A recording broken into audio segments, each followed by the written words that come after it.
அனைவருக்கும் வணக்கம். நான் டாக்டர் செந்தில்குமார். இளைஞர் ஒருத்தர் கேள்வி கேட்டிருக்காரு.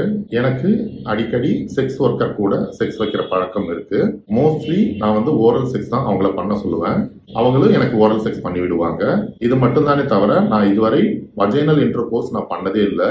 அதே மாதிரி அவங்க சக் பண்ணும்பொழுது நான் காண்டம் யூஸ் பண்றதே இல்லை. என்னுடைய பயம் என்ன அப்படின்னா, இந்த மாதிரி ஓரல் செக்ஸ் பண்ணா எய்ட்ஸ் அல்லது வேற ஏதாவது பால்வினை நோய் வருமா அப்படின்ட்டு எனக்கு ஒரு சந்தேகம் இருக்கு. இந்த மாதிரி ஓரல் செக்ஸ் பண்ணலாமா கேள்வி கேட்டிருக்காரு.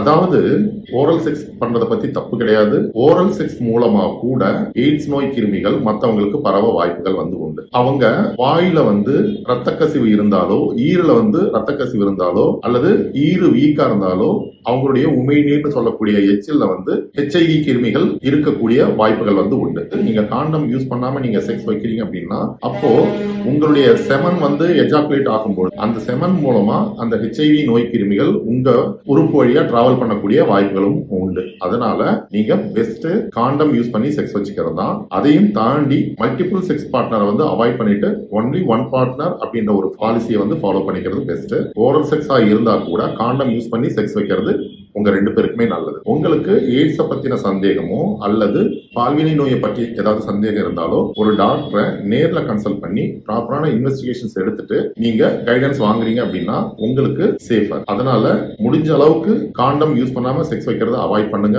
மல்டிபிள் பார்ட்னர் கூட செக்ஸ் வைக்கிறத அவாய்ட் பண்ணுங்க. ஓரல் செக்ஸ் பண்ணாலும் காண்டம் யூஸ் பண்ணி செக்ஸ் பண்ணுங்க.